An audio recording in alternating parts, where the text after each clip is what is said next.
I live a few blocks from Shardee's house in Northeast Jackson, Mississippi.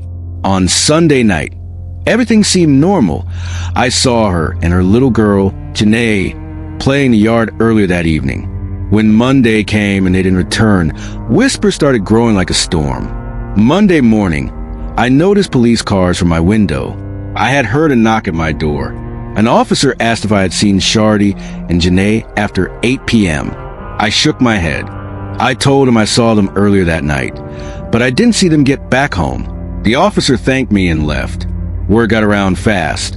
Shardee, 32, and her daughter Janae, 3, were missing. The next day, people started posting on Facebook, calling neighbors, checking security cameras. I walked to Shardee's home. Her husband, Jonathan, seemed shaken. He filed a missing persons report.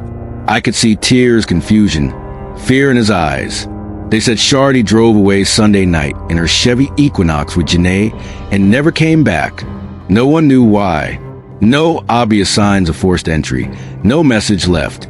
The local radio blared alerts. News channels picked it up. People hoped they were safe, maybe stranded, maybe lost. By Tuesday, the search extended across state lines. I heard murmurs. The car might be in Alabama. On Wednesday, law enforcement found an Equinox parked in Epes, Alabama, about 130 miles from Jackson. My heart sank. Why so far away? Thursday came. A body was found in shallow water off the Tombigbee River near Epes. At first, they didn't say who it was. Then news broke. Shardee's body was found. The water was murky, the riverbank muddy. Investigators in their vests and gloves combed the place. I watched on the news, praying, please let it not be Janae. Then on Friday, more heartbreak. Janae's body was discovered nearby, close to where her mother's body lay. People wept in their homes. I wept too. I kept thinking about how she was a tiny child. 3 years old. In our neighborhood, the mood changed overnight, from concerned whispers to solemn silence. Neighbors left flowers at Shardee's porch. Candles flickered. Many asked, who would do this? Who could harm a mother and her child? Police held a press conference Friday. Jackson police and Alabama agencies said they were treating the deaths as suspicious, meaning they believe foul play might be involved. They had not identified a suspect yet. They said they had no official cause of death. They also said Jonathan, the husband and father, was questioned. He had traveled to Alabama, but after questioning, he was released. No charges so far. I wonder how someone could vanish so far. Why Alabama? Why the river? Why so much distance? People in town speculated. Did she plan a trip? Or was she forced? Did someone take them? Did they try to hide the vehicle? Investigators collected evidence. Forensic teams, dive units, crime scene vans. They scoured the riverbed, photographed footprints, measured water levels. Autopsies were underway. Officials said. The community waited, anxious. I passed by Shardee's house several times. Her favorite plants lay wilted, her children's toys left in the yard. A 3-foot-tall slide, a small ball tricycle, all silent now. The swing set no longer creaked. A neighbor told me Janae liked to swing every evening. That memory stung. When news of the bodies broke, I stood in my driveway, phone in hand, tears falling. I saw people gather in small groups on sidewalks, hugging, crying, comforting one another. The local church porch filled with people. A pastor spoke softly. Pray for peace, pray for justice. I watched the news conference on live TV.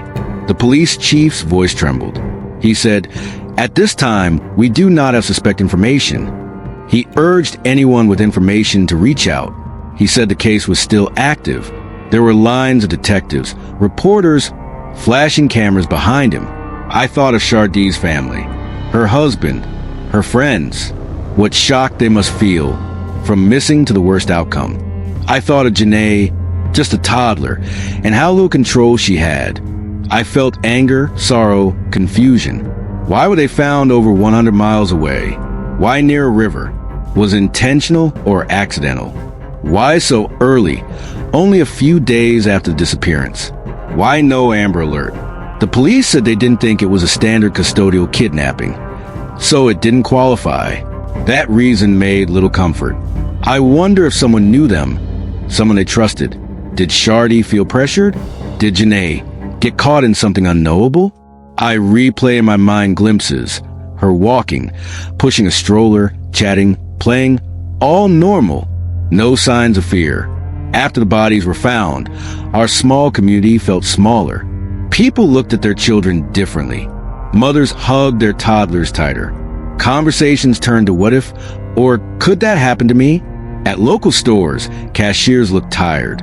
At the park, parents were on higher alert. I saw kids taken inside earlier. I saw neighbors share extra locks, extra phone calls. Everyone was watching over everyone else. Some gathered on social media. Facebook pages lit up with pleas. If you saw anything, we need justice. Pray for Janae and Shardee. And some shared photos of the missing car, the driveway, license plate, routes. People offered rewards. Eyes on every surveillance camera. As days passed, hope faded. The shock settled. The investigation continued. But publicly, there were no breakthroughs. The news would say suspicious deaths, autopsy pending, search ongoing. We waited. I realized how fragile life feels. How someone you see every day can disappear.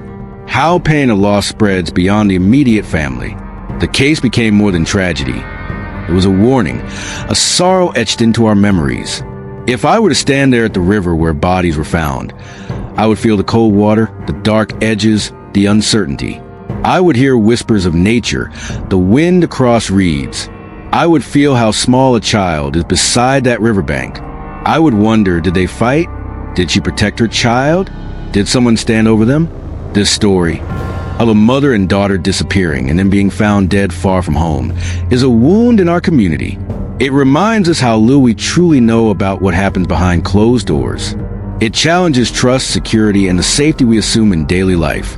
But also, this story calls for answers. Someone saw something. Someone knows.